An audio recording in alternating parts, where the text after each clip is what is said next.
सो friends, आज की इस वीडियो में हम कुछ ऐसे सेंटेंसेस देखेंगे जिनका हम अपने डे टू डे लाइफ में बहुत ज़्यादा यूज़ करते हैं। अगर आप इस वीडियो को एंड तक देखोगे तो आपको बहुत कुछ सीखने को मिलेगा। सो फ्रेंड्स, बिना किसी देरी के शुरू करते हैं आज की अपनी इस बेहतरीन वीडियो को।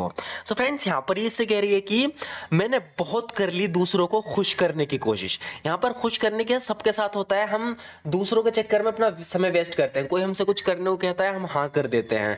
तो इस सिचुएशन में इसके साथ ऐसा ही हो रहा है कि दूसरों के चक्कर में अपनी जिंदगी को बिल्कुल इसने खत्म कर दिया। तो यहाँ पर ये कह रही है कि मैंने बहुत कर ली दूसरों को खुश करने की कोशिश, यानी अब मैं ऐसा नहीं करूंगी। अब इस इंग्लिश में हम बोलेंगे I am done with trying to please everyone. यहाँ पर प्लीज का यूज हुआ है। प्लीज का मतलब होता है खुश करने से। यहाँ पर कह रही है कि I am done with trying to please everyone, यानी बहुत कोशिश कर ली मैंने दूसरों को खुश करने की, यानी अब नहीं करूंगी। आई एम डन, यहाँ पर इस तरीके से हम यूज करेंगे आई एम डन का। I am done with trying to please everyone, मैंने बहुत कोशिश कर ली दूसरों को खुश करने की, अब मैं वो करूंगी जो मुझे अच्छा लगेगा। From now on I do what I think is best for me. From now on यानी अब से, अब from now on I do what I think is best, मैं वो करूंगी जो मुझे अच्छा लगेगा फॉर मी, मेरे लिए, यानी मैं वही करूंगी जो मुझे लगेगा मेरे लिए सही है। From now on I do what I think is best for me. या हम ऐसे भी कह सकते हैं कि I will now do what I find pleasing. यहाँ पर भी हमने प्लीजिंग का यूज कर दिया। I will now do what I find pleasing, यानी मैं वो करूंगी जो मुझे प्लीजिंग लगेगा, जो मुझे अच्छा लगेगा। मैं नौकरी छोड़ रही हूँ। अब देखो, नौकरी छोड़ रही हूँ बहुत तरीके हैं कहने का। हम कह सकते हैं कि I am quitting this job या आई एम रिजाइनिंग, ऐसे बोल सकते हैं। लेकिन जो बेहतरीन तरीका है, जब हम गुस्से में बोलते हैं तो हम कह सकते हैं कि I am done with this job. I am done with this job, इसका भी क्या मतलब है कि बहुत हो गया, डन है यहाँ पर, अब नहीं करूंगी मैं। आई am done with this job, यानी मैं नौकरी छोड़ रही हूं, मैं नौकरी अब नहीं करूंगी। आई am done with this job, I am done with, इसको बहुत ज्यादा यूज होता है। इसको यूज करके हम बहुत से सेंटेंस बना सकते हैं। देखो, मैंने शुरू में बताया, एक ही हो गया, आगे बताऊंगा। कह रही कि मैं नौकरी छोड़ रही हूँ, आई am done with this job. हम ऐसे भी तो कह सकते हैं कि I M resigning from this job, I am resigning from this job, इसका मतलब है कि मैं नौकरी छोड़ रही हूँ, रिजाइन कर रही हूँ। I am resigning from this job, या तो आप ऐसे बोल दो कि I am done with this job, या ऐसे। या एक तरीका और है, हम ऐसे भी कह सकते हैं कि I am moving on from this job, यानी मूव ऑन कर रही हूँ, अब ये काम नहीं करूंगी, मैं आगे जा रही हूँ। I am moving on from this job, यानी मैं नौकरी छोड़ रही हूँ। मुझे अब यहाँ नहीं रहना, मैं इस जगह से तंग आ चुकी हूँ। देखो, किसी जगह कहीं पे आप रह रहे हो, अब उससे आप तो हो गए हो, कह रहे कि मुझे यहाँ नहीं रहना, यानी अब मैं इस जगह पे नहीं रहूंगी। तो हम यहाँ पे भी कह सकते हैं कि I am done living here. I am done living here का क्या मतलब है कि डन हो गया, बहुत हो गया, अब नहीं रहूंगी मैं यहाँ पर। आई am done living here. I am fed up with this location, मैं इस जगह से फेड अप हो गई हूँ, तंग आ चुकी हूँ। आई एम डन लिविंग हेयर, मुझे अब यहाँ नहीं रहना। I am fed up with this location. तो ये तीसरा सेंटेंस यहाँ पर हमने आई एम डन का यूज करके बनाया है। इसी तरीके से हम और भी देखेंगे जिससे कि हम इसका यूज कर पाए। इसका यूज करने से आपकी इंग्लिश अट्रैक्टिव लगेगी, सामने वाले को लगेगा कि हाँ, इस बंदे पे इंग्लिश आती है, अच्छी इंग्लिश। तो ज्यादातर वे यूज करते हैं जो थोड़े एडवांस लेवल पे आ जाते हैं, बेसिक में हम इसका यूज नहीं करते।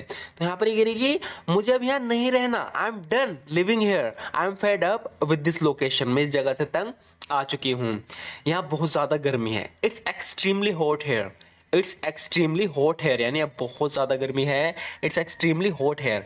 ये तो बेसिक है, अगर हम थोड़ा एडवांस में ले जाएं तो हम कहेंगे इट्स स्क्रोचिंग हॉट हेयर। स्क्रोचिंग भी बहुत ज़्यादा गर्मी के लिए यूज़ करते हैं। इट्स स्क्रोचिंग हॉट हेयर, यहाँ बहुत ज़्यादा गर्मी है।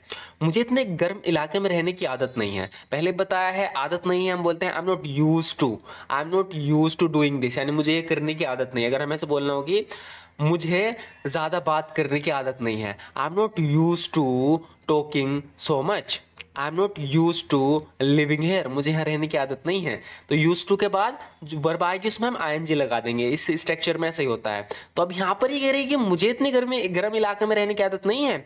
I am not used to staying, stay नहीं आएगा, स्टेइंग, स्टे में आईएनजी लगा देंगे। I am not used to staying in such hot location, I am not used to staying in such hot location, यानी मुझे इतने गर्म इलाके में रहने की आदत नहीं है। I am not used to staying in such hot location. यहाँ पर कह रहे कि तुम्हें धीरे धीरे यहाँ रहने की आदत पड़ जाएगी। धीरे धीरे, इसके लिए बहुत ग्रेजुअली का हम यूज कर सकते हैं, लेकिन ये तो हम जानते हैं। हम कह सकते हैं कि विद टाइम। विद टाइम का क्या मतलब होता है कि समय के साथ साथ, इसका मतलब होता है कि धीरे धीरे, समय के साथ साथ।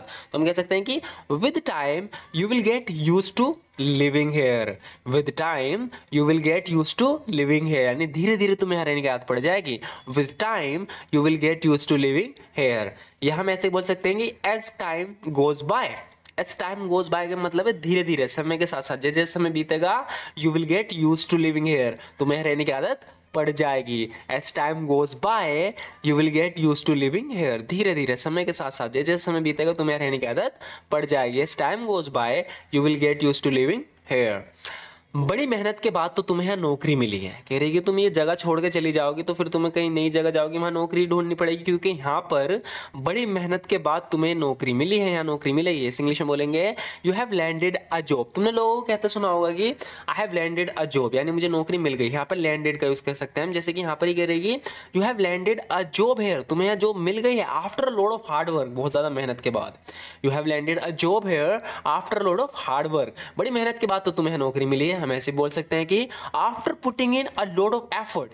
After putting in a load of effort, इसका मतलब है कि बहुत ज्यादा एफर्ट लगाने के बाद, एफर्ट का मतलब क्या होता है, प्रयास, बहुत ज्यादा एफर्ट लगाने के बाद you have managed to secure a job here, तुम्हें यहाँ पर नौकरी मिली है, तुमने मैनेज किया है एक जॉब यहाँ पाने के लिए, इतने मेहनत के बाद, इतने ज्यादा प्रयास के बाद। After putting in a load of effort you have managed to secure a job here. तुम्हें लगन के साथ काम करने की जरूरत है। अब जब भी हम किससे कहते हैं कि लगन के साथ, तो यहाँ पर दो वर्ड का यूज कर सकते हैं। तो एक तो आपने सुना होगा डिलीजेंस, तो यहाँ पर ये कह रही है you need to work with diligence, इसका मतलब है कि तुम्हें लगन के साथ काम करने की जरूरत है। You need to work with diligence, या कुछ लोग बोलते हैं you need to work with dedication. You need to work with dedication, दोनों का कहने का मतलब है कि तुम्हें डेडिकेट होकर काम करना है, लगन के साथ काम करना है। You need to work with dedication. इस नौकरी को अपना 1 साल दे दो, कह रही है कि नौकरी अच्छी है, यहाँ पर तुम्हारी ग्रोथ होगी करियर में, तुम काफी आगे जा सकते हो, बस इस नौकरी को अपना 1 साल दे दो। तो 1 साल दे दो, इसके लिए हम गिव का यूज कर सकते हैं, लेकिन हम गिव का नहीं करते, हम बोलते हैं dedicate. Dedicate a year to this job, dedicate कर दो अपने 1 साल इस जॉब को। डेडिकेट अ ईयर, डेडिकेट का मतलब यहाँ पे समर्पित है, यानी 1 साल इस जॉब को समर्पित कर दो, यानी साल, इस जॉब को 1 साल दे दो। Dedicate a year to this job, dedicate a year to this job, या हम ऐसे बोल सकते हैं कि give this job a year of dedication, यानी डेडिकेशन वाला, एक लगन वाला 1 साल दे दो इस जॉब को। Give this job a year of dedication, ये नौकरी तुम्हें बहुत आगे ले जाएगी। इसका कहने का मतलब है कि तुम्हें प्रोग्रेस मिलेगी, तुम यहाँ तरक्की करोगे। You will make significant progress with this job, you will make significant progress with this job, यानी ये नौकरी तुम्हें काफी प्रोग्रेस मिल जाएगी, काफी तुम्हें फायदा होगा। मैं इस नौकरी को 1 साल दे चुका हूं। इसकी बात सुनकर लड़का बोल रहा है सामने वाला कि I have dedicated a year to this job, I have dedicated a year to this job. तो डेडिकेट का हम इस तरीके से अलग अलग यूज कर सकते हैं। I have dedicated a year to this job, यानी मैंने समर्पित कर दिया 1 साल इस नौकरी को। I have dedicated a year to this job. So friends, आज की वीडियो आपको कैसी लगी? अगर वीडियो अच्छी लगी और आप इस तरीके से अपनी इंग्लिश को इंप्रूव करना चाहते हो, क्योंकि ये एक बेहतरीन तरीका है प्रैक्टिस करने का। आप रोज खाली बैठे हो, प्रैक्टिस नहीं कर रहे हो, इससे अच्छा है कि आप इस तरह की वीडियोस देखने लगो ना, क्योंकि रोज अपलोड होती हैं, तो आपको रोज कुछ ना कुछ सीखने को मिलेगा, पुराने रिपीट होते रहेंगे, जिससे कि आपका जो माइंड में ना खुद ही पैटर्न बनने शुरू हो जाएंगे, आप खुद ब खुद इंग्लिश बोलने लगोगे धीरे धीरे। तो अगर आप इस तरीके और वीडियोस देखना चाहते हो तो हमारे चैनल को सब्सक्राइब कर लेना। वीडियो अच्छी लगी तो लाइक जरूर कर देना। Thank you so much for watching this video friends.